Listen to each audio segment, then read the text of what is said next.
Hello बच्चों, क्या हालचाल? मस्त। आज हम लोग मूविंग चार्ज एंड मैग्नेटिज्म का लेक्चर नंबर 5 है ना, कौन सा पढ़ने वाले हैं? Lecture number 5। इससे पहले हम लोग कह सकते हैं कि 4 लेक्चर को कंप्लीट कर लिया है ना।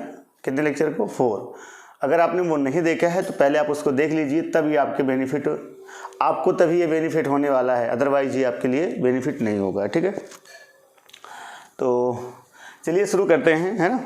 आज इसमें मैं आपको बता दूं, मैं आपको कराऊंगा कौन सा डेरिवेशन, ठीक है ना। कोई वृत्ताकार लूप, है ना, मतलब कैसे कह सकते हैं कोई धारावाही क्या है, जो धारावाही चालक है वो कैसा है? वृत्ताकार है ना। उस वृत्ताकार धारावाही चालक के एक्सिस पर, है ना, यानी उसके अक्ष पर किसी बिंदु पर मैग्नेटिक फील्ड का मान कितना होता है और कैसे ज्ञात करेंगे, ये हम आज सीखेंगे। लेकिन उससे पहले हम लोग अच्छे कुछ क्वेश्चन सॉल्व करने चल रहे हैं 10-15 मिनट, है ना। अगर आपको वो क्वेश्चन आते हैं तो आप जल्दी इसको 2 की स्पीड में करके देख लीजिए, नहीं आते हैं तो हमारे साथ बने रहिए। ठीक है, चलिए शुरू करते हैं। सबसे पहले मैं आपको थोड़ा सा रिकॉल करा दूं पीछे वाली बातों को। पहला हम लोगों ने पढ़ा था बायो-सेवर्ट का, है ना, नियम। वो क्या था? dB बराबर, है ना, क्या था? μ0/4 पाई I dl sin θ/r², ऐसा हम लोगों ने पढ़ा था।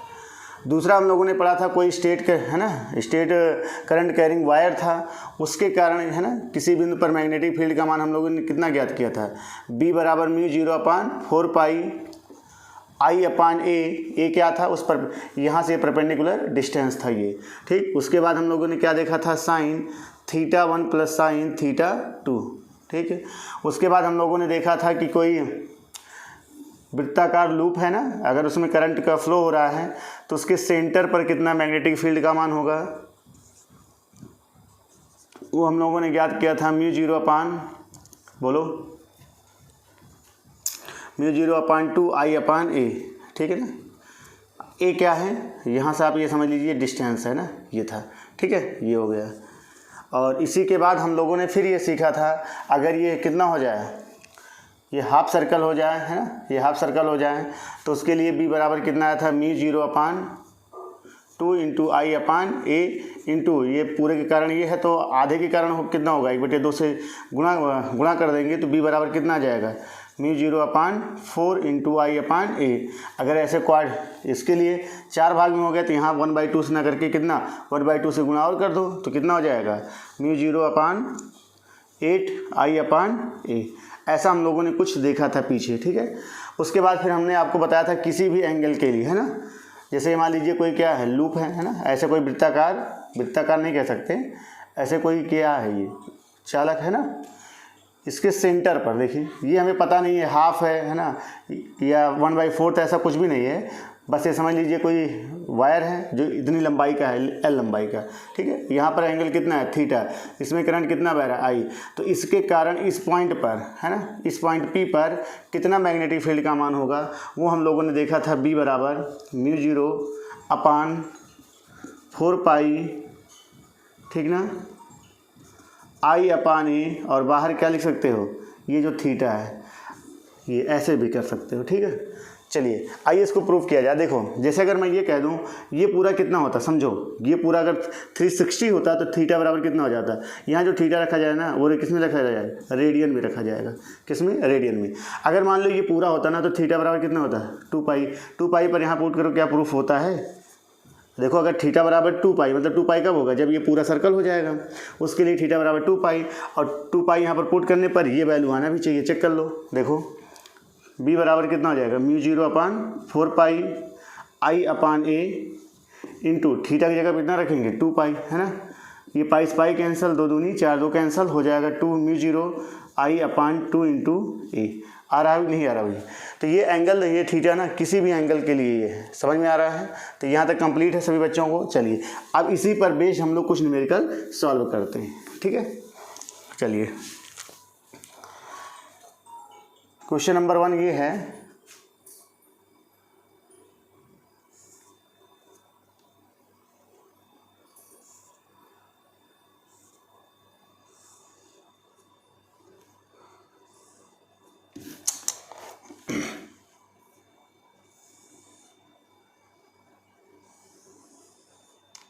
ये क्वेश्चन बना हुआ है,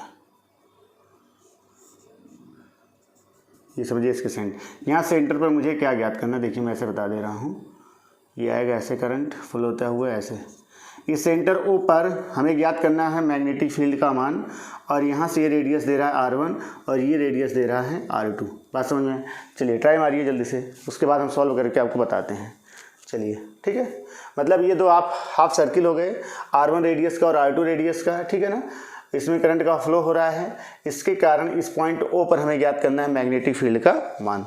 तो चलिए बात किया जाए। अब यहाँ पर सॉल्यूशन देखिए इसका, सॉल्यूशन की अगर बात करें तो यहाँ पर इसको 4 भाग में डिवाइड कर दिए। देखिए एक स्ट्रेट वायर ये हो गया है ना, ये भी एक स्ट्रेट वायर हो गया, इसको 1 इसको 2 कह दो, ठीक, इसको 3 कह दो, इसको 4 कह दो। बात समझ में आ रहा है? चलिए अगर मैं यहाँ पर करूँ कि स्ट्रेट वायर है ना, स्ट्रेट वायर, स्ट्रेट वायर कौन सा, 1 एंड बोलिए 2 है ना, 1 और 2 के कारण मैग्नेटिक फील्ड का मान क्या हो जाएगा, 0। ये पीछे हमने बताया था क्यों होगा, ठीक है ना। इसी के इस पर देखोगे तो एंगल क्या आ जाएगा, θ1 बराबर θ2 बराबर 0 डिग्री है ना, और इसमें रखोगे 0 0 तो क्या हो जाएगा, ख़त्म हो जाएगा। चलिए अब इसके कारण ज्ञात करेंगे, किसके, 3 के कारण, तो मान लीजिए B3 हो जाएगा।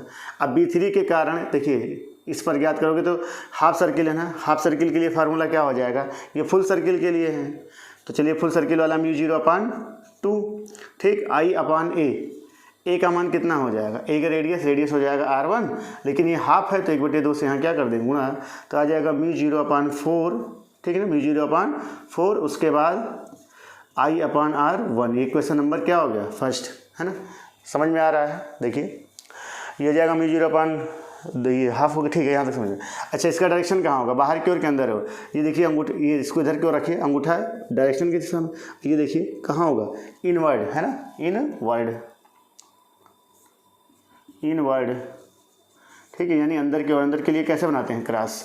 चलिए अब इसके कारण ज्ञात कीजिए, 4 के कारण, तो यहाँ पर लिख दीजिए V4 है ना, कितना होगा μ0/, वही फार्मूला, यहाँ भी हाफ सर्कल है ना, इसके कारण इस पर, तो कितना हो जाएगा μ0/4, I/ क्या आ जाएगा, R2 आ जाएगा केवल। अच्छा इसका डायरेक्शन कहाँ होगा, अंदर के बाहर, चेक करो, ये नो ये ऐसे रखा जाएगा ना, देखो ये अंगूठा इधर की ओर ना, और ये उंगली उधर की ओर होना चाहिए जहाँ पर ज्ञात करना, तो ये कहाँ होगा, बाहर की ओर, आउट, ठीक है ना। क्वेश्चन सेकेंड ये होगा आउटवर्ड, ये होगा डॉट से। बात समझ में? अब एक डायरेक्शन अंदर की ओर, एक का डायरेक्शन बाहर की ओर, तो दोनों क्या होंगे, मैग्नेटिक फील्ड है ना, तो डायरेक्शन के अनुसार ये जुड़ जाएंगे। तो बी नेट बराबर हो जाएगा B1 + B2, ये तो होगा। तो B1 का मान कितना है, अब देखिए कौन बड़ा होगा कौन छोटा, ध्यान समझो। B1 का मान बड़ा, B1 B2 तो 0 हो गया था, यहाँ B3 B4 है, B3 और प्लस B4 ये हो जाएगा, ठीक है। अब देखो यहाँ पर देखो और यहाँ पर देखो, μ0/4 कांस्टेंट, करंट दोनों में कांस्टेंट, R1 R2, जिसका रेडियस बड़ा उसका मान क्या होगा, कम, जिसका रेडियस कम उसका मान ज़्यादा। तो R1 R2 में कौन बड़ा है, R1 R2 में R2 बड़ा है तो ये कम हो जाएगा, ये ज़्यादा, तो ज़्यादा में से कम को माइनस कर दो, तो ये हो जाएगा μ0/4π, ठीक है, I/R1 माइनस μ0/4π, ठीक है ना, I/R2। दोनों में कॉमन क्या है, μ0/4π और I कॉमन है, अंदर हो जाएगा 1/R1 माइनस 1/R2। आ रहा है ये कि नहीं आ रहा है? चलिए ठीक है, सब ओके है। चलिए कंप्लीट कर लिए क्वेश्चन, समझ में आ गया? अगर समझ में आ गया हो तो वीडियो को लाइक कर दीजिए भाई। बात समझ में आ गया? चलिए अच्छी बात है। ये क्वेश्चन आया था IIT 1998 और 2005 का ये क्वेश्चन है, 2005 बोर्ड में भी पूछा गया था। मिटा दें इसको, ठीक है। इसी पर बेस्ड से भी क्वेश्चन और बना रहे हैं, वो आपका है, ठीक है। जल्दी से सॉल्व करिए, बताइए। क्वेश्चन ये है,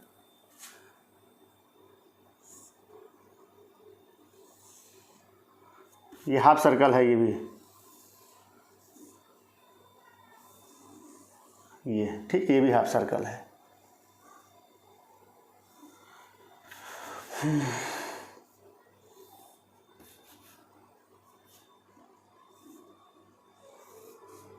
ठीक है, ये हो गया। ये समझिए, ठीक। इसके सेंटर को मुझे ज्ञात करना है। यहाँ से ये रेडियस मान लीजिए R1 और ये रेडियस मान लीजिए R2 और इसमें करंट ऐसे का ऐसे फ्लो हो रहा है, बता दो, कुछ भी बना दो, ये हो गया, ठीक है ना। ये सेंटर पर हमें ज्ञात करना है O पर मैग्नेटिक फील्ड का मान। चलिए कितने बच्चे कर लेंगे, ट्राई छोड़ दिया जाए, कर लोगे? मैं बता दे रहा हूँ, दे दूँ। इसके और इसके वायर करंट है ना, देखिए 1 और 2 है ना, 1 और 2 के कारण इस पॉइंट पर जो 0 हो जाएगा, ठीक है। और बचा ये वाला, तो इसके कारण इस पर ज्ञात करोगे डायरेक्शन कहाँ होगा, बाहर की ओर। देखो बाहर की ओर हाफ सर्कल, इसके कारण कहाँ होगा, बाहर की ओर। तो अब की बार दोनों ऐड हो जाएंगे, बस सवाल खत्म। क्लियर हो गया, मिटा दिया जाए। ओके, दिख रहा है, ठीक है, सब कुछ हो गया है। ओके ओके ओके ओके, चलिए एक क्वेश्चन और कर लेते हैं। नेक्स्ट क्वेश्चन है मेरे पास, ये क्वेश्चन इस तरीके से, अच्छा क्वेश्चन है, बना दूं? जी सर।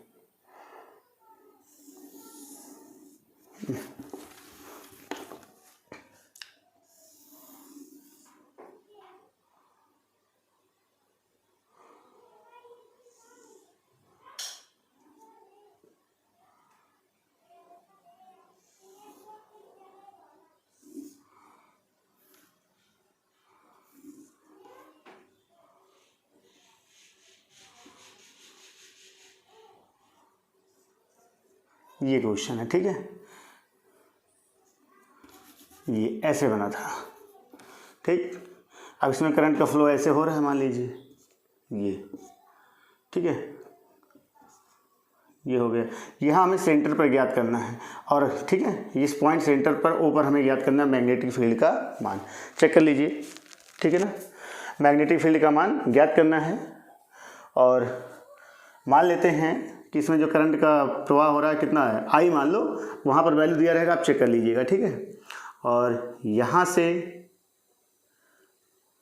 ठीक है, ये रेडियस जो दे रहा है आपको, वो दे रहा है R1 और R2 मान लो, ठीक है।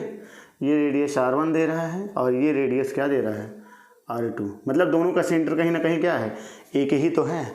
अच्छा एक बात और, यहाँ पर जो एंगल दे रहा है इस पर 2 क्वेश्चन बना रहा है, ठीक है, इस तरीके से। इसको मैं हटा दूँ, नहीं तो भी लगेगा कि वो ये एंगल दे रहा है अल्फ़ा, कितना दे रहा है, अल्फ़ा, ठीक है। और यहाँ से ये रेडियस दे रहा है कितना, R2। चलिए ये क्वेश्चन है, इसको सॉल्व करिए। कितने बच्चे कर लेंगे, कर लोगे? बता दिया जाए, हिंट दे दिया जाए। ओके सर, आइए बात कर लेते हैं। देखिए सबसे पहले मैं बात करूं, इसमें 4 वायर बन रहे हैं, देखिए कौन कौन से। ये पहला वायर है ना, वायर नंबर 1 कह दो। ये स्ट्रेट वायर बन रहा है, ये 2 हो गया। ये फिर सर्कल बन रहा है, लेकिन कैसा सर्कल है, ये फुल सर्कल तो है नहीं, है ना, ये 3 हो गया। और ये फिर स्ट्रेट वायर बन रहा है, ये है ना, यहाँ पर ये हो गया 4। तो इन चारों के कारण इस पॉइंट O पर मुझे मैग्नेटिक फील्ड का मान ज्ञात करना है। बात समझ में आ गया? चलिए तो मैं यहाँ पर अगर आपसे कहूँ तो 2 और 4 है ना, वायर 2 और कौन सा 4 है ना, के कारण जो मैग्नेटिक फील्ड होगा वो B बराबर क्या मान लो, मैं मान लेता हूँ B2 और B4 बराबर 0। क्या किसी को प्रॉब्लम? नो सर, होना नहीं चाहिए, क्योंकि इसके और इसके कारण, दोनों के कारण इस पर क्या हो जाएगा, 0 होगा, है ना, क्योंकि उसी के लाइन ज्वाइनिंग में है। अब बात बताइए किसकी, बताइए, इस वाले की और इस वाले की, है ना। तो आइए सॉल्व कर लेते हैं। देखिए पहले इसके कारण ज्ञात कर लीजिए, किसके कारण, 1 के कारण, है ना। तो 1 के कारण इस पर ज्ञात करोगे तो कहीं ना कहीं देखो ये भी कोई वायर नहीं है ना, मतलब सॉरी वायर नहीं, मतलब ना तो फुल सर्किल है, ना तो हाफ सर्किल है ना, ना 1/4 सर्कल है। यहाँ भी वो रूल नहीं लागू हो रहा है। दिख रहा है भैया, वीडियो ब्लिंक कर रहा होगा, लाइट आज रुला दे रही है। लाइट को कट मारता हूँ फिर बताता हूँ, 1 मिनट। चलिए ठीक, अब लाइट हो गई होगी, है ना। चलिए हमने कहा कि B2 और B4 के कारण यहाँ पे क्या हो जाएगा, 0 हो जाएगा। बचा कौन सा, 1 और 3, है ना। देखिए जब 1 के कारण यहाँ पर ज्ञात करोगे तो फार्मूला क्या हो जाएगा, B1 मान लो, है ना। B1 बराबर क्या हो जाएगा, μ0/4 फार्मूला लगा दीजिए पहले, I है ना, θ/r है ना, ए होता था एक जगह पे, यहाँ पर पहले इसके कारण ज्ञात करें तो हो जाएगा R1। अच्छा थीटा 1 क्या होता है, थीटा क्या होता था, थीटा याद करो यही तो होता था, यही तो थीटा सॉरी थीटा था ना। तो थीटा यहाँ पर कितना हो जाएगा, इसके कारण ज्ञात करो ये एंगल हो जाएगा, देखिए ये थीटा होगा ना, कितना हो जाएगा 2 पाई माइनस अल्फ़ा। क्या समझ में आ रहा है कैसे हुआ, क्योंकि भाई ये पूरा कितना होता है 360, उसमें से अल्फ़ा माइनस हो जाएगा तो ये कितना बचेगा 2 पाई माइनस अल्फ़ा। तो यहाँ पर रख दीजिए फार्मूला, मान μ0/4 पाई I/R1 और थीटा की जगह कितना हो जाएगा 2 पाई माइनस अल्फ़ा। क्या समझ में आ गया बोलो, चलिए B1 हो गया। अच्छा इसका डायरेक्शन देख लो किधर की ओर होगा, इनवर्ड की आउटवर्ड। देखिए ये ऐसे है ना, ये ऐसे तो रखोगे आउटवर्ड, कहाँ होगा आउटवर्ड, यानी बाहर की ओर होगा, ठीक है। चलिए इसी कारण हम अब किसके कारण ज्ञात कर रहे हैं, इस 3 वाले के कारण, तो B3 मान लीजिए है ना, B3 कर दीजिए, मैग्नीट्यूड डायरेक्शन के बाद में चेक कर लेंगे। B3 है ना, B3 के कारण कितना होगा, फार्मूला लगाइए, देखिए μ0/4 पाई है ना, आई हो जाएगा, थीटा ये देखिए इसके कारण कितना हो रहा है अल्फ़ा हो रहा है, अल्फ़ा डिवाइडेड बाई R2 हो जाएगा। क्या समझ में आ गया, चलिए इसका डायरेक्शन किधर की ओर होगा चेक करो, डायरेक्शन ये ऐसे होगा ना, कहाँ होगा आउटवर्ड, ये भी कहाँ होगा आउटवर्ड, बाहर की ओर, ठीक है ना। तो इसको भी हम किससे कर दे, सॉरी आउटवर्ड है ना, ये डॉट कर दीजिए, डॉट हो गया, ठीक है। इक्वेशन फर्स्ट और इक्वेशन सेकेंड दोनों बाहर की ओर है तो दोनों को जोड़ लीजिए बस, तो बी नेट हो जाएगा, बी नेट बराबर हो जाएगा B1 + B3, ठीक है ना। अब आप जोड़ लीजिए ना, कोई दिक्कत नो सर, दोनों को जोड़ लीजिए तो क्या कॉमन हो जाएगा, देखिए μ0/4 पाई है ना, μ0/4 पाई कॉमन, और क्या कॉमन आई कॉमन जी, और क्या कॉमन आई कॉमन हो गया बस, ठीक है ना जी।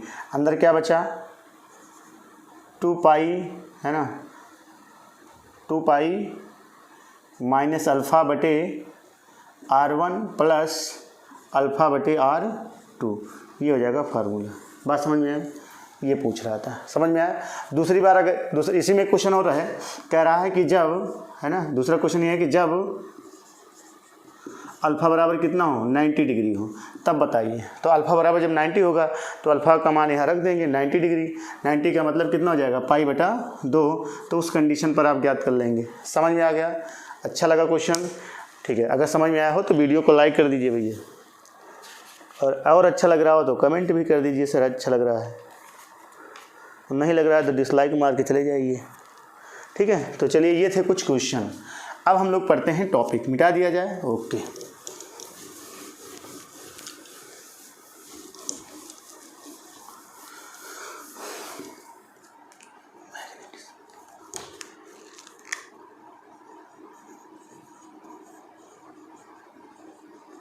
ठीक है, चलिए अगली हेडिंग आप लोग लगा लीजिए, बहुत ही अच्छा प्यारा सा क्वेश्चन क्या है, ये तो थ्योरी है पढ़ना हमें, ठीक है ना। थ्योरी क्या है, थ्योरी जो हमें पढ़नी है वो है, हाँ ये है थ्योरी कि विद्युत धारावाही चालक वृत्ताकार लूप है ना, विद्युत धारावाही वृत्ताकार लूप, विद्युत धारावाही वृत्ताकार लूप अथवा, ठीक, अथवा उसे कहते हैं कुंडली, कुंडली की या के अक्ष पर चुंबकीय क्षेत्र, बहुत इंपॉर्टेंट है, बोर्ड के हिसाब से पेपर में आ सकता है, ठीक है ना। तो इम्पॉर्टेंट लगा दीजिए, बन जाता है कभी कभार। तो हेडिंग देख लीजिए क्या लिखा हुआ है यहाँ पर, बस आपको सिर्फ डायरेक्शन समझना, बाकी कुछ है नहीं इसमें। देखिए विद्युत धारावाही वृत्ताकार, विद्युत धारावाही यानी जिसमें विद्युत का प्रवाह हो सके, कैसा हो वृत्ताकार लूप, ऐसे एक सर्कल के आकार का होगा, ठीक है। अथवा इसी को कुंडली कहते हैं कि अक्ष पर चुंबकीय क्षेत्र। अभी तक हम लोगों ने जो पीछे देखा था है ना, ध्यान समझिए, वो भी कहीं ना कहीं तो वृत्ताकार था सर, बताइए जी सर, वो भी था वृत्ताकार, लेकिन वहाँ पर क्या था, हम लोगों ने सेंटर पे देखा था ना, सेंटर के लिए ज्ञात किए थे बी बराबर है ना, क्या देखे थे μ0/4 पाई है ना, I/A, और यहाँ थीटा के अगर 2 पाई रख देंगे तो दो जो कैंसिल, μ0/ क्या आ जाएगा 2। इसको फार्मूले को याद करिए, रामबाण फार्मूला, इसी से आएगा सब कुछ है ना। ये थीटा याद रखना, थीटा किस में है, रेडियन में है, थीटा रेडियन में है। अच्छा, जब इसके पूरे के कारण ज्ञात करेंगे तो थीटा बराबर कितना रख देंगे 2 पाई, तो 2 पाई से ये दो दो कैंसिल में 0.2i/a, ऐसा हम लोगों ने देखा था, है ना। बी बराबर सॉरी ये था किसके कारण, कोई वृत्ताकार लूप है ना कुंडली वही कि केंद्र पर अगर इसमें एक ऐसा वृत्ताकार लूप है तो एक अगर n होते तो n से ही गुणा कर देते थे, है ना। बात समझ में आ रहा है। लेकिन अब हमें क्या देखना है, यहाँ पर नहीं देखना है। देखिए अगर मान लीजिए कोई वृत्ताकार ऐसे लूप है तो उसके केंद्र से एक्सिस पर ज्ञात करना है। कहाँ पर ज्ञात करना है, एक्सिस पर। तो चलिए वो वाली कंडीशन पर अब ज्ञात करते हैं, ठीक है। और उसी से देखो हम सेंटर पर भी प्रूव कर देंगे। देखिए यहाँ ध्यान समझिए, ये क्या हो गया, कोई वृत्ताकार धारावाही लूप हो गया।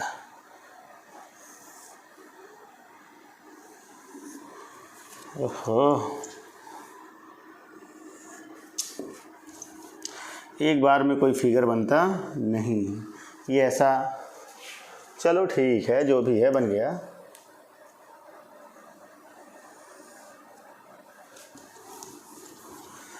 टाइम बढ़ा रहे हो सर बस 2-2 3-3 मिनट फिगर बना के, है ना।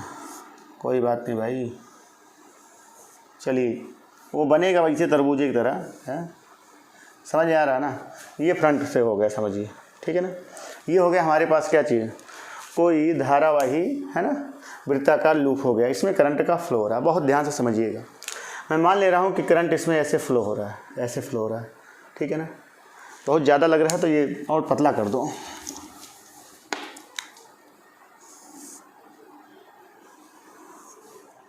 ठीक है। ये ठीक है, ये ऐसे इसमें करंट का फ्लो हो रहा है ऐसे, ठीक है। बात समझ में आ रहा है ना। देखिए अभी मैं आपको समझा रहा हूँ। देखिए इसके सेंटर से ना, आज समझ आ रहा है ना क्या है, ये कोई लूप है ऐसे बंद, वृत्ताकार, ऐसे वृत्ताकार है, बंद नहीं है ऐसे, मतलब बंद तो रहेगा लेकिन स्फीयर मत समझिए, वृत्त ऐसे समझिए, ये है ना, ऐसे वृत्ताकार लूप है।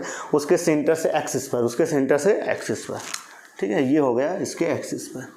ये पॉइंट हम कंसीडर कर लेते हैं P। इस पॉइंट पर मैग्नेटिक फील्ड का मान मुझे ज्ञात करना है। बात समझ में आ गया। इस पॉइंट P पर मुझे क्या ज्ञात करना है, मैग्नेटिक फील्ड का मान। देखिए अब यहाँ पर इतने, है ना, इस पूरे वायर के कारण तो हम ज्ञात नहीं कर सकते यहाँ पर एक साथ। तो पहले हम लोग क्या करते हैं, थोड़ा सा पार्ट इसमें काटते हैं और उस थोड़े से पार्ट के कारण इस पॉइंट पर ज्ञात कर लेते हैं। उसके बाद फिर हमारा काम क्या होगा, वही समाकलन है, हाँ वही पीछे वाला समाकलन कर देंगे, सबका आ जाएगा। तो इसके लिए मुझे करना क्या पड़ेगा, एक छोटा सा पार्ट इस पर काटना पड़ेगा और यहाँ पर लगाना पड़ेगा बायो-सेवर्ट का नियम। पहले यहाँ छोटे से भाग के कारण, देखो ये छोटा सा भाग होगा DL। बात समझिएगा, यहाँ पर बहुत ध्यान समझिए। देखिए ये हो गया DL, सॉरी सर्कल, ये हो गया सर्कल, है ना, ये तो है सर्कल। देखिए इसमें करंट ऐसे फ्लो रहा है, इसमें मतलब इसमें करंट ऐसे बह रहा है। देखिए ये हो गया सर्कल, है, ये हो गया सर्कल, इसमें करंट ऐसे फ्लो हो रहा है ना, ध्यान समझिए। अब यहाँ पर हमने ऊपर इस पॉइंट पर हमने थोड़ा सा कट कर दिया, तो DL का डायरेक्शन देखो कैसे होगा। DL यहाँ पर हमने थोड़ा सा कट कर दिया, DL का डायरेक्शन ऐसे होगा, होगा कि नहीं होगा, DL का डायरेक्शन ऐसे होगा। और उस पॉइंट से, इसके सेंटर से यहाँ पर हमें ज्ञात करना तो कुछ ऐसे होगा, होगा जी, ध्यान समझिएगा बहुत। यहाँ पर ये हो गया DL का डायरेक्शन, ये हो गया DL का डायरेक्शन, ये ठीक, ये DL डायरेक्शन हो गया। बात समझ में आ रहा है। अच्छा, उस DL के डायरेक्शन से जब इस पॉइंट पर हम ज्ञात करेंगे, इस DL के कारण यहाँ पर ये, ठीक है, यहाँ पर इसको मान लेते हैं, इसका रेडियस कुछ मान लिया जाए, R मान लो, और यहाँ से कितनी डिस्टेंस पर X, ध्यान समझिएगा बहुत, ये ठीक है। अब ये अगर एंगल मैं कहूँ तो ये एंगल होगा 90 डिग्री का। समझिए कैसे, देखो ये देखिए क्या हो गया, देखिए इधर ये हो गया आपका सर्कल, ठीक, ये सर्कल हो गया और उसमें करंट भी ऐसे मान लो फ्लो हो रहा है, ये ऐसे ही फ्लो हो रहा है ना, ऐसे करंट फ्लो हो रहा है। अब इस पर ऊपर हमने छोटा सा पार्ट काटा DL। अब DL का डायरेक्शन किधर होगा, करंट के डायरेक्शन में, तो ऐसे उसी पॉइंट पर करंट के डायरेक्शन में जाएंगे तो ऐसे परपेंडिकुलर होता है ना, ऐसे परपेंडिकुलर। ये हो गया किसका डायरेक्शन, ध्यान देखिए, ये हो गया, अगर मैं बात करूँ ये वाला पॉइंट, ये हो गया DL का डायरेक्शन। और इसके सेंटर से इस पॉइंट पर मुझे ज्ञात करना, ध्यान से देखिएगा, इसके सेंटर से, इस सेंटर से हमें यहाँ पर ज्ञात करना है। तो ये हो गया DL का डायरेक्शन। इस पॉइंट पर हम ज्ञात करेंगे, है ना, तो यहाँ से जो भी रेखा आएगी इस पर, देखिए ऐसे आएगी, परपेंडिकुलर होगा नहीं होगा, लंबवत होगा नहीं होगा, देखिए चेक करिए, लंबवत, है ना। तो ये हो गया 90 डिग्री, ठीक। अब बात ध्यान समझना, तो ये हो गया 90 डिग्री।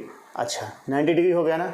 अब इस छोटे से भाग के कारण इस पर जो मान होगा चुंबकीय क्षेत्र का वो कितना हो जाएगा, देखिए ध्यान समझिए, B बराबर dB, है ना, बायो-सेवर्ट का नियम लगा दीजिए। dB बराबर क्या होगा, μ0 अपान, इसमें करंट नहीं भागा, बस लगा दो करंट आई, है ना, म्यू 0/4πi/dl है ना, और साइन थीटा अपान क्या हो जाएगा आर स्क्वायर। आर कहाँ का स्क्वायर है, यहाँ से ये डिस्टेंस, ठीक है ना, ये डिस्टेंस। अच्छा ये भी हमें नहीं मालूम, तो अभी देखो आर की वैल्यू हमें पता है, इसको स्मॉल आर मान लेते हैं, और आर बराबर हो जाएगा √12 कैपिटल आर स्क्वायर प्लस बताइए एक्स स्क्वायर, ठीक है, ये हो जाएगा पाइथागोरस प्रमेय से। तो अभी हम आर ही समझ ले रहे हैं ना, ये हो जाएगा ठीक। अब यहाँ पर थीटा कितना होगा 90, तो डी बी बराबर कितना हो जाएगा, ध्यान समझिए, तो डी बी बराबर हमारे पास आ जाएगा, इधर लिख दूँ, चलिए यहाँ मिटा दीजिए, इधर सॉल्व किया जाए इसको, ठीक है। तो डी बी वेक्टर तो लिखेंगे नहीं क्योंकि हम साइन लिख रहे हैं, म्यू 0/4πi/dl साइन थीटा, तो साइन थीटा जो कितना हो जाएगा 90/r स्क्वायर, तो ये हो जाएगा म्यू 0/4π, ध्यान समझिएगा, ठीक है ना, और आ जाएगा IDL/r स्क्वायर, ठीक है। अच्छा इसका डायरेक्शन ध्यान से देखो, डायरेक्शन बहुत इंपॉर्टेंट है। यहाँ पेन नहीं है मेरे पास, एक पेन और मिल जाए बस काम बन जाए। चलिए कोई बात नहीं, अगर नहीं है तो आप समझिएगा, मिल गया। देखो ध्यान समझना, हमने कहा ये सर्कल है ना, इसमें करंट ऐसे फ्लो हो रहा है, ध्यान समझिए, ये सर्कल है, इसमें करंट ऐसे फ्लो हो रहा है। अब इस पॉइंट पर मैं डीएल काटा था ना, उसका डायरेक्शन ऐसे इधर की ओर, ये होगा डायरेक्शन डीएल का, ये और इसके सेंटर से इस पॉइंट पर मैं ज्ञात करना था, तो ये भी कहीं ना कहीं कुछ ऐसे ही आया था 90 पर, बात समझ में आया, ऐसे ही 90 पर आया ना। अब इस पॉइंट पर देखिए, इधर ध्यान से देखिएगा, ये देखिए, ठीक है ना, देखिए 90 है ना, हाँ ये वाला, ये इधर हो गया, और ये वाला मतलब बात समझिए, वो उसमें नहीं दिखा सकते, ऐसे ही हो गया ना, ये डी, देखो ये सर्कल हो गया, इस पॉइंट पर डीएल कटा, इसका डायरेक्शन इधर की ओर, और उससे जो है जहाँ पर हमें याद करना, ये सेंटर हो गया, समझ लो ये सेंटर है ना, इधर की ओर हो गया, इनके बीच का एंगल कितना है 90। अब हमें इस पॉइंट पर देखना डायरेक्शन किधर की ओर होगा, तो अंगूठा देखिए धारा की दिशा में, ये उंगली उधर की ओर देखिए, ये यानी यहाँ पर जो डायरेक्शन होगा ना वो ऐसे होगा, ऐसे देखिए, तीनों परपेंडिकुलर होंगे भैया, देख लीजिए तीनों परपेंडिकुलर, मतलब देखिए इस पर जो डायरेक्शन होगा ना ऐसे होगा, ऐसे। क्या क्लियर हो रहा है?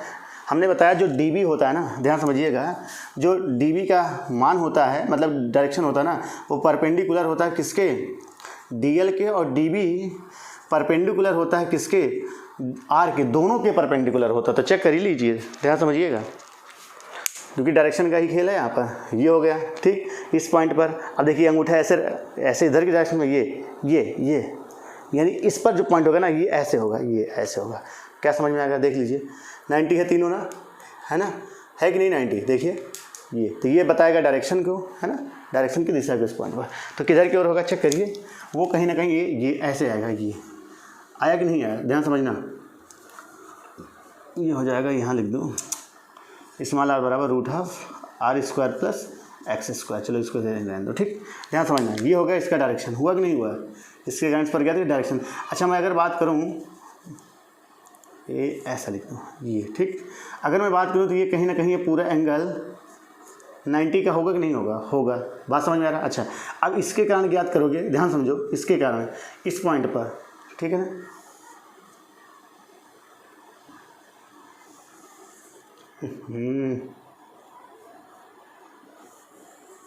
चलिए ये हो गया, ये चलो ये हो गया, ठीक है। अच्छा ध्यान समझना मेरी बातों को, इसको मैं थोड़ा सा और ऐसे कर दूँ, ज़्यादा बेहतर हो जाए। चलिए ये हो गया, ध्यान समझिए। ये एंगल पूरा कितना है, ये एंगल, ये और ये 90 डिग्री है, ये आपको याद रखना है, ठीक है, 90 डिग्री। अच्छा इसके कारण इस पर ज्ञात करेंगे, उसका भी डायरेक्शन मैं बना के चेक कर लेना, वो भी ऐसे ही होगा, होगा नहीं होगा, बात समझ में आ गया होगा। अच्छा अगर मैं आपसे कहूँ तो यहाँ 90 कहाँ से कहाँ के बीच का होगा, 90 यहाँ से और यहाँ के बीच का एंगल होगा, होगा कि नहीं होगा? देखो ये और ये हुआ ना, इसके बीच का एंगल ये कितना होगा 90 डिग्री, ये 90 होगा, होगा ना जी सर। अच्छा अब ये कोण मैं थीटा मान लूँ, ये कोण भी कितना मान लूँ, थीटा। ध्यान समझिएगा बहुत, ठीक है, क्योंकि ये दोनों सेम है ना। तो इस पॉइंट पर देखिए ये एंगल कितना होगा, ये एंगल और ये एंगल मिल जाए तो इसका कंपोनेंट तोड़ दें तो टूटेगा बहुत। ध्यान से देखिए ये एंगल, ये पूरा एंगल 90 यहाँ तक, ठीक है, बात समझ में आ रहा है जी सर। अच्छा ये एंगल कितना है थीटा, ये एंगल कितना है थीटा, ठीक है। तो ये एंगल कितना हो जाएगा, ये देखो ये वाला एंगल, ये वाला एंगल बताओ। ये एंगल कहीं ना कहीं आपका हो जाएगा, देखो यहाँ से यहाँ तक 90, ये थीटा, ये इतना एंगल थीटा, ये थीटा, तो ये हो जाएगा 90 - 2 थीटा। क्या समझ में आया कैसे? ध्यान समझो, ये हो जाएगा थीटा, ये एंगल प्लस ये एंगल को मान लो x है ना, थीटा प्लस x बराबर कितना 90 तो होगा नहीं, क्योंकि ये पूरा पूरा कितना है 90, ठीक 90। ध्यान समझना, 2 थीटा प्लस x बराबर कितना 90, तो x बराबर कितना हो जाएगा 90 - 2 थीटा। बात समझ में आ रहा है? बोलो जी सर। तो ये एंगल हो गया कितना, ये एंगल देखो, ये एंगल हो गया आपका 90 - 2 थीटा। हम मुझे ये एंगल चाहिए, ये एंगल कितना होगा, तो इन तीनों एंगल का सम कितना हो जाएगा 90, ये इतना यहाँ से यहाँ तक देखो 90 हो जाएगा ना। तो इसको अगर किया जाए तो थीटा प्लस 90 है ना -2 थीटा बराबर कितना हो जाएगा, बोलो। इसको मान लो x, ये निकालना है ना, प्लस x बराबर 90। बात समझ में आया? तो 90 से 90 कैंसिल, थीटा में से घटेगा तो माइनस थीटा प्लस x बराबर 0, तो x बराबर कितना आ जाएगा थीटा। क्या समझ में आ गया? तो कहीं ना कहीं ये एंगल हमारा हो जाएगा थीटा, अगर ये थीटा है तो ये भी थीटा ही होगा। बात समझ में आ गया? बोलिए, ठीक है, मिटा दूँ इधर? जी सर। अच्छा अब ध्यान समझिए, इसके कारण छोटा सा यहाँ हो जाएगा db है ना, इसका डायरेक्शन इधर भी कितना हो जाएगा db हुआ। चलिए ध्यान समझिए, अब ये थीटा की ये थीटा के पास कास यानी हो जाएगा db cos थीटा हुआ। और इधर क्यों, देखो थीटा के पास ये कास, ये हो जाएगा भी db cos थीटा, ठीक। अब देखिए थीटा के पास cos db cos थीटा, ये परपेंडिकुलर, ये अंदर की हो, ये हुआ ना, ये कितना हो जाएगा db sin theta, db sin theta. अच्छा इसके कारण देखिए, इसके कारण यहाँ थीटा के पास कॉस और परपेंडिकुलर, इसके परपेंडिकुलर ये हो जाएगा db sin थीटा। क्या समझ में आ रहा है यहाँ तक? चेक कर लीजिए जल्दी से, तब तक मैं इसको इंक पिला दूँ है ना, इसको डोज दे दूँ, डोज। चेक कर लीजिए तो सभी बच्चे।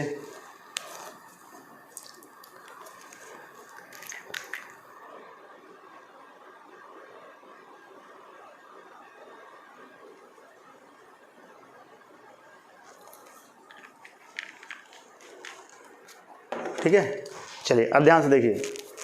अब ऐसे जितने भी पार्ट के कारण हम ज्ञात करेंगे ना, चाहे इसके कारण तो इसका जस्ट अपोजिट यहाँ पर ज्ञात करेंगे, जस्ट अपोजिट यहाँ पर, सभी के कारण db cos थीटा और db cos थीटा क्या हो जाएगा, एक दूसरे को कैंसिल कर देंगे, कैंसिल करेंगे ना, बाकी सब क्या आ जाएगा, सब ये db sin थीटा आपस में जुड़ जाएंगे। बात समझ में आ गया? तो देखिए अब यहाँ पर हमें ज्ञात करना है बी नेट है ना, बी नेट। तो बी नेट कैसे ज्ञात करेंगे, ध्यान समझो, इंटीग्रेशन कर देना db किसका, db sin थीटा, तो पूरे का लेकर के हम क्या करें, समाकलन कर दें db sin थीटा का। चलिए तो db का मान हमने ज्ञात रखा है पहले से ही, कितना आ जाएगा, छोटा छोटा लिखूँ क्योंकि नहीं तो यहाँ मैं लिख दूँ बी नेट बराबर क्या हो जाएगा, इंटीग्रेशन है ना, सभी के कारण इतने तो आ रहा है db sin थीटा, तो db sin थीटा जोड़ लीजिए। यहाँ पर चाहो तो होल इंटीग्रेशन लिख दो, चाहे सर्कल लिख दो, ठीक है, ये बंद बताता है, यहाँ सर्कल लिख दो, CIRCLE, ठीक है। चलो ये हो गया। अब dv का मान रख दो, कितना आ जाएगा, μ0, मैं बार बार नहीं लिख रहा हूँ, आप समझ रहे हैं ना, μ0/4 पाई I dl साइन dl/r², और यहाँ पर क्या हो जाएगा साइन थीटा। बात समझ में आ गया, क्या जाएगा साइन थीटा। क्लियर यहाँ तक? चलिए समझ में आ रहा है? Okay sir. देखो अब साइन थीटा का मान यहाँ से निकाल लो, ये एंगल कितना है थीटा ना, ये एंगल थीटा, तो B net at sine theta बराबर क्या हो जाएगा, ये करंट इसमें आई फ्लो हो रहा है, साइन थीटा बराबर क्या आ जाएगा है ना, लंब बटे बोलिए काड़, यानी कैपिटल R बटे स्मॉल r आ गया। तो साइन थीटा का मान यहाँ रख दो, μ0/4 पाई तो कॉमन हो जाएगा है ना, I कॉमन हो जाएगा, r² भी कॉमन हो जाएगा, इंटीग्रेशन dl बचा है ना, dl, और साइन थीटा का मान क्या है r/, बोलो r/ कितना आ गया कैपिटल R, तो ये कैपिटल R यहाँ हो जाएगा r³, कोई दिक्कत? No sir. अच्छा dl जोड़ोगे तो कहीं ना कहीं 2 पाई r के बराबर आएगा, परिधि तो है, बोलो dl ये आ जाएगा ना, तो आ जाएगा mu 0/4 I upon R cube, है ना, और कैपिटल आर, है ना, और उसके बाद डीएल की जगह आप लिखेंगे 2 पाई, है ना, इसका रेडियस कैपिटल आर, तो ये हो जाएगा कैपिटल आर। क्या यहाँ तक सबके समझ में आ गया? बोलो, आ रहा होगा ना? जी सर। तो म्यू 0/4 पाई आई, है ना, चाहो तो एक काम करो, मिटा दूँ उसको? जी सर। ऊपर लिख दूँ? देखो पहले कहाँ तक दिख रहा है। चलिए अभी जगह है थोड़ा सा, तो मैं लिख देता हूँ। यहाँ पाई से पाई क्या हो गया? कैंसिल हो गया, ठीक है ना। पाई से पाई क्या हो गया? कैंसिल। तो म्यू 0/4 बचा, है ना, आई हो गया, आर स्क्वायर हो गया, एक मिनट चेक कर लिया, म्यू 0 हो गया, 4 हो गया, ये ख़त्म, ठीक है।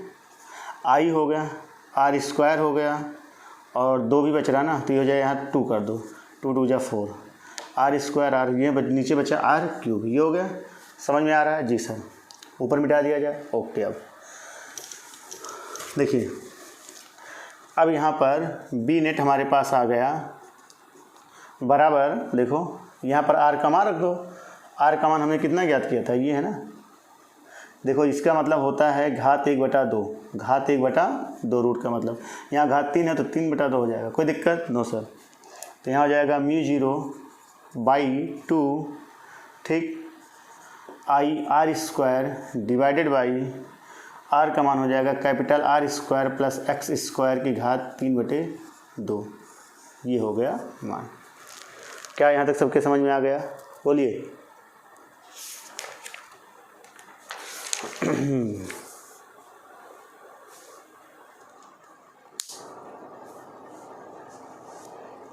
ठीक है, ओके सर।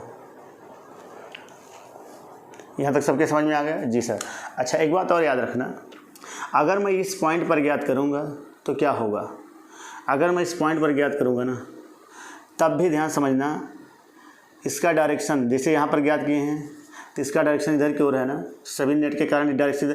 अगर मैं इन सभी के कारण, मतलब करंट ऐसे ही फ्लो हो रहा है, इसके कारण इस पर ज्ञात करूँगा तो उसका भी डायरेक्शन इधर की ओर होगा, सेम डायरेक्शन में, नहीं इधर की ओर, उल्टा हो जाएगा, अपोजिट नहीं, सेम डायरेक्शन में होगा, इधर की ओर होगा। बात समझ में आया? बोलो। दोनों का डायरेक्शन क्या होगा? सेम होगा। अगर ये इधर की ओर है तो इसमें करंट इस पॉइंट पर गया तो इधर की ओर नहीं होगा, इसके कारण भी इधर की ओर होगा। जब करंट का डायरेक्शन बदलेंगे, ध्यान समझना, जब करंट का डायरेक्शन जो ऐसे बह रहा है ना, अगर मैं करंट ऐसे लगा दूं तो इस पॉइंट पर डायरेक्शन तो इधर की ओर हो जाएगा और इस पॉइंट पर डायरेक्शन इधर की ओर हो जाएगा। मतलब हमेशा डायरेक्शन एक ही दिशा में रहेगा, है ना। जैसे इस पर ज्ञात करो तो इधर की ओर, इस पॉइंट पर ज्ञात करो तो इधर की ओर, ठीक है, एक ही तरफ होगा। चलिए, अब मैं यहाँ पर ये मान लूँ, है ना, कि यदि रहने दो, कंडीशन लगाने को छोड़ो, ये हो गया। बात समझ में आ गया? तो ये है हमारा मेन फार्मूला, जहाँ आर क्या है? रेडियस, है ना, ये वृत्त की क्या है? ये जो हम लूप लिए हैं, है ना, उसकी त्रिज्या है, ठीक है, लिख लीजिएगा। एक्स क्या है? इसके सेंटर से ये दूरी है। आई क्या है? इसमें जो करंट का फ्लो हो रहा है, बस यही सब है और कुछ है नहीं इसमें, ठीक है ना। चलिए, यहाँ पर एक लूप है, ऐसे में याद मान लूँ कितने लूप हैं? यदि लूपों की संख्या n हो, यदि लूपों की संख्या कितना हो? n हो, तो यहाँ n से गुणा कर देंगे तो बी नेट कितना आ जाएगा? बी नेट हमारे पास आ जाएगा म्यू 0/2, ठीक, आई अपान आर स्क्वायर, और क्या हो जाएगा? R square plus X square की पावर 3/2। समझ में आ रहा है? अच्छा, अगर मैं सेंटर पे ज्ञात करूँगी तो क्या मैं पिछले वाला फार्मूला पाता हूँ? चेक कर लो। एट पॉइंट इसको मान लो ओ, एट पॉइंट ओ पर, तो ओ पर ज्ञात करेंगे तो एक्स बराबर क्या आ जाएगा? 0, क्योंकि डिस्टेंस रह ही नहीं जाएगा। तो यहाँ पर रखेंगे तो बी नेट कितना आ जाएगा? देखो, म्यू 0/2, है ना, और आई आर स्क्वायर, है ना, आई आर स्क्वायर, यहाँ एक्स 0 हो जाएगा तो ये तो मान खत्म हो गया, 2 से 2 कैंसिल, आर क्यूब हो जाएगा, ये आर से आर कैंसिल हो जाएगा, तो म्यू 0/2 आई अपान आर। बात समझ में आया? तो बी नेट वही तो आ रहा है, इसका मतलब फार्मूला 100% सही है, ठीक है, क्लियर हो गया। तो ये था जो है कि किसी, है ना, विद्युत धारावाही वृत्ताकार लूप अथवा कुंडली के अक्ष पर, है ना, अक्ष पर क्या चीज़? चुंबकीय क्षेत्र का मान, ठीक है। काफ़ी टाइम तो नहीं हो गया? नो सर, ठीक है। अभी क्या यहाँ तक समझ में आ गया? चलिए, अब मैं इसका ग्राफ खींच दे रहा हूँ। क्या खींच रहा हूँ? ग्राफ। बात समझ में आ रहा है? जी सर। देखिए, ध्यान से समझना मेरी बातों को। अच्छा, मैं अगर यहाँ पर कहूँ, ध्यान समझो थोड़ी सी बातों को, ये y, ये माइनस वाई, ये x माइनस एक्स ना। अगर मैं कहूँ आप इधर की ओर हो, ध्यान समझना, इधर की ओर हो, है ना, बात समझ में आ रहा है? हाँ चलो 6 मिनट, सही है, ध्यान दो, ठीक है। चलो अब इसका मुझे ग्राफ खींचना है, वाई वाई और एक्स एक्स, इसका ग्राफ खींचना। देखिए जब x बराबर 0, ध्यान समझो, जब x बराबर क्या हुआ 0, उस कंडीशन पर जो इस पॉइंट पर क्या आया था, देखो फार्मूला मैं एक बात और पहले आपको करा दूं कि हमारे पास भी फार्मूला क्या आया था, बी नेट बराबर क्या आया था, बी नेट बराबर म्यू 0 अपान, बताइए 4 पाई, और क्या आया था, आई आर स्क्वायर बटे, है ना, R square plus X square की पावर कितना 3/2, आई थिंक यही था ना, म्यू 0 अपान 4 पाई, ठीक है ना, ठीक है यही था। अच्छा, यहाँ पर मैं ये चाहता हूँ कि जो मान है ना मैग्नेटिक फील्ड का वो मैक्सिमम हो। मैक्सिमम कब दोगे, देखो आर तो चेंज होने वाला है नहीं, रेडियस है, जब एक्स की वैल्यू कम होगी, नीचे वाली वैल्यू कम होगी एक्स की, तभी तो मैक्सिमम होगा। इसका मतलब जब एक्स बराबर 0, जब x बराबर क्या हो 0 हो। अच्छा x बराबर 0 रखेंगे तो बी नेट कितना आ जाएगा, बी नेट आ जाएगा mu 0 upon 2 into I upon R, इसको सॉल्व कर लेना, इतना आ जाएगा, ठीक, ये आ जाएगा बी नेट, ठीक है ना। यानी जब ये पॉइंट यहाँ पर ज्ञात करेंगे ना, यानी इसके सेंटर पर, तो बी नेट का मान आ जाएगा म्यू 0 अपान आर आ जाएगा। यानी इस कंडीशन में याद रखना, इस कंडीशन में जो चुंबकीय क्षेत्र का मान है वो मैक्सिमम होगा, होगा कि नहीं होगा, होगा, चेक कर लीजिए, है ना। देखो हमने क्या कहा, x की वैल्यू यहाँ पर क्या होगी, जब घटेगी तो इसका बी नेट बढ़ेगा ना, क्योंकि बटे में है, तो x बराबर 0 तो मैक्सिमम। अच्छा x बराबर इन्फिनिटी, x बराबर अगर इन्फिनिटी हो तो 1 अपान इन्फाइनाइट का मान क्या हो जाएगा, बताइए, हाँ x इक्वल टू क्या हो जाए इन्फिनिटी, तो 1 बाई इन्फाइनाइट, सॉरी इन्फाइनाइट, और इन्फाइनाइट में कुछ भी जोड़ोगे, देखो इधर ध्यान समझना, ये इन्फाइनाइट यहाँ रखोगे, इन्फाइनाइट में कुछ भी जोड़ोगे इन्फाइनाइट, और इन्फाइनाइट का मान क्या हो जाएगा 0, यानी अनंत पर बी नेट का मान क्या हो जाएगा, बी नेट 0 आ जाएगा। बात समझ में आ रहा है? अब इसके लिए ग्राफ अगर खींचे मैं, है ना, एक्स और वाई एक्सिस में, वाई हो गया ये माइनस वाई, कोई दिक्कत नहीं है, माइनस एक्स और एक्स, तो इस पॉइंट पर तो मैक्सिमम होगा, और धीरे धीरे आप चाहे इधर की ओर जाओ चाहे उधर की ओर जाओ, दोनों कंडीशन पर इसका मान क्या होता जा रहा है, घटता जा रहा है ना, सॉरी,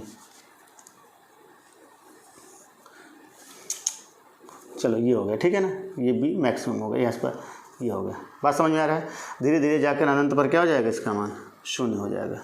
क्या समझ में आ गया ग्राफ भाई? यहाँ पर क्या होगा, बी नेट, बी नेट यहाँ पर क्या हो जाएगा मैक्सिमम, और इधर डॉट डॉट इन्फिनिटी पर क्या हो जाएगा बी नेट, बी नेट हो जाएगा 0, इधर भी डॉट डॉट इन्फिनिटी पर क्या हो जाएगा बी नेट।